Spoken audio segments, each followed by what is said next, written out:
अस्सलाम वालेकुम नाजरीन, न्यूज़ व्यूज़ के साथ आपका होस्ट मिर्ज़ा रमज़ान हाज़िर खिदमत है। आज हम एक बात ऐसी करने जा रहे हैं कि एक तरफ बेरोज़गारी है और दूसरी तरफ महंगाई। शहरी इस कदर परेशान है और इस परेशानी के आलम में लाहौर शहर में डकैती, चोरी, नकबजनी, मोटरसाइकिल स्नैच, थेफ्ट की जो वारदातें हैं वो ज़ोर पकड़ना शुरू हो गई हैं। लाहौर पुलिस को डाकुओं ने चकरा के रख दिया है।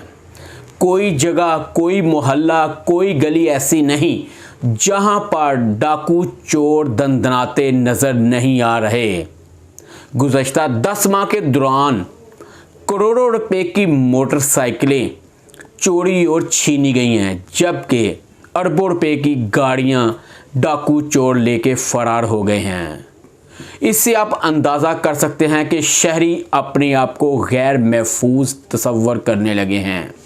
अब दूसरी तरफ हम बात करते हैं सीसी पे Lahore DIG operation IG Punjab की कि तबादलों के बाद की अब सूरत हाल ये है कि लाहौर शहर में जो एसएचओज लगे हैं या पहले से लगे हुए हैं, अब डकैती की, चोरी की वारदातें वो किस हद तक काबू पाने में कामयाब हो सकते हैं, इस पे तफसीली रोशनी डालेंगे।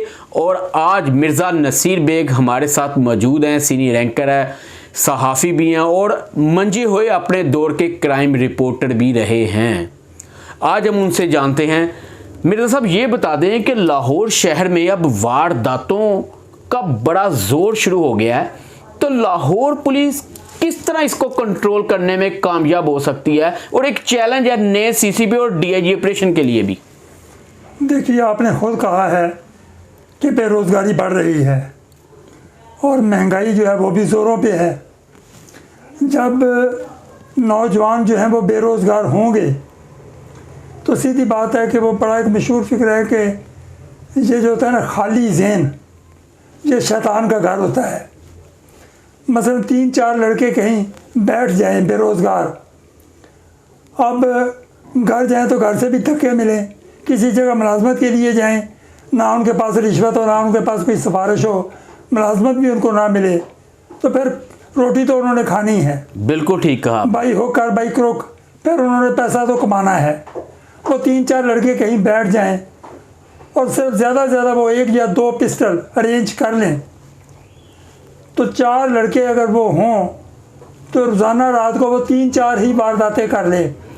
तो इस तरीके से करोड़ की आबादी में से आप अंदाज़ा करें कि 3-3, 4-4 बेरोज़गार लड़कों के गिरोह बन जाएं, तो मेरा ख्याल है कि 20-25 गिरोह गैंग जो हैं वो तो आम बन जाएंगे। बिल्कुल। तो जिस शहर में 20-25 गैंग जो हैं वो ऑपरेट कर रहे हों, तो मेरे ख्याल के मुताबिक वहाँ तो फिर ना शहरियों की ज़िंदगी महफूज होगी और ना उनका माल महफूज होगा।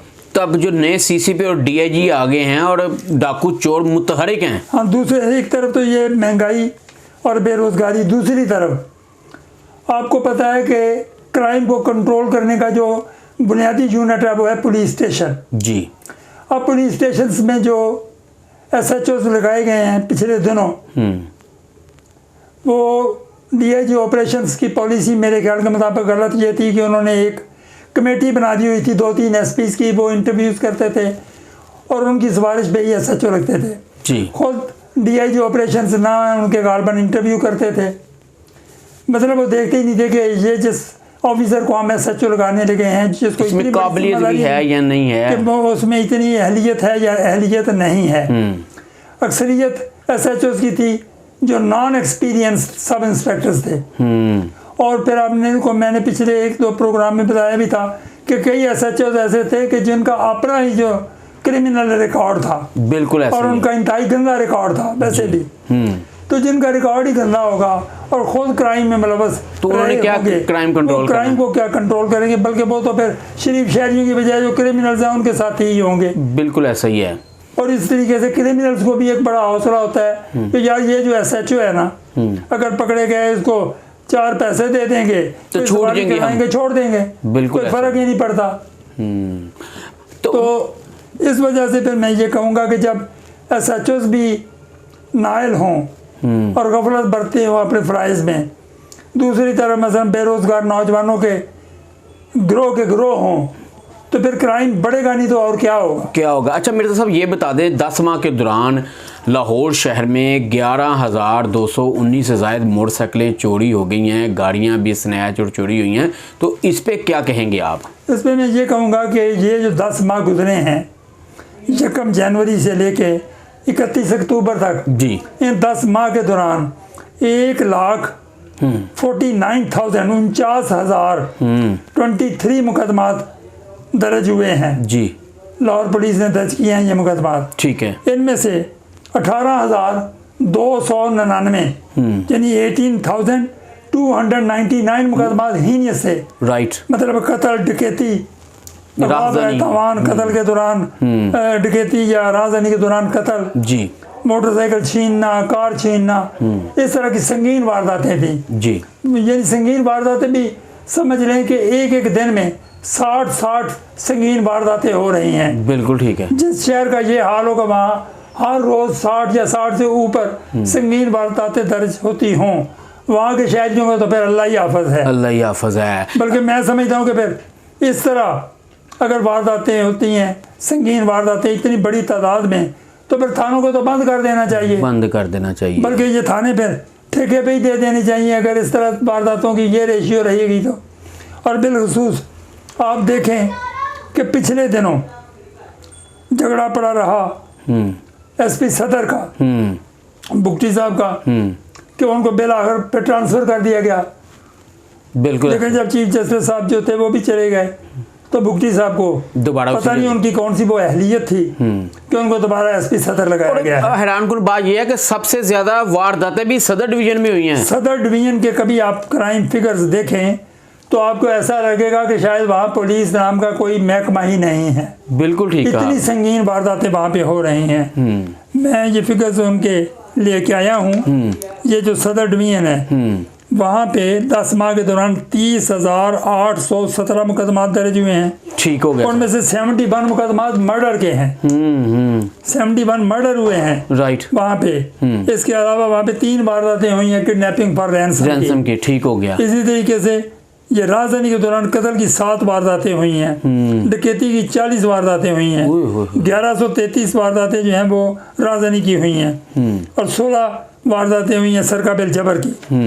और इसी तरीके से 7 वारदातें हुई हैं कार स्नैचिंग की, मोटरसाइकिल स्नैचिंग की 132 वारदातें हुई हैं, दूसरी गाड़ियां छीनने की 4 वारदातें हुई हैं और कार चोरी की 97 वारदातें हुई हैं और मोटरसाइकिल चोरी की 2743 वारदातें हुई हैं। ये तो करोड़ों रुपए की वारदातें हो गई। कुल वारदातें जो हैं मोटरसाइकिल चोरी की वो हैं 11,219। बिल्कुल 11,219 का आप कम से कम कीमत भी लगाएं, अगर हम 50,000 रुपए की कीमत लगा लें ना एक मोटरसाइकिल की तो तकरीबन ये 56 करोड़ रुपया मालियत बनती है इन मोटरसाइकिलों की। ठीक हो गया। मैं कहता हूँ 56 करोड़ भी ना लगाएं, आप 50 करोड़ पे आ जाए, 40 करोड़ भी लगा लें तो दूसरी वारदातें जो डकैती राजधानी की हुई हैं उन वारदातों की जो मालियत है वो भी देखें तो इस हिसाब से हम ये कह सकते हैं कि इस वक्त जो वारदातें हैं ना लाहौर में सर वो 1 अरब रुपए से भी शायद जायद की मालियत की वारदातें हो चुकी हैं।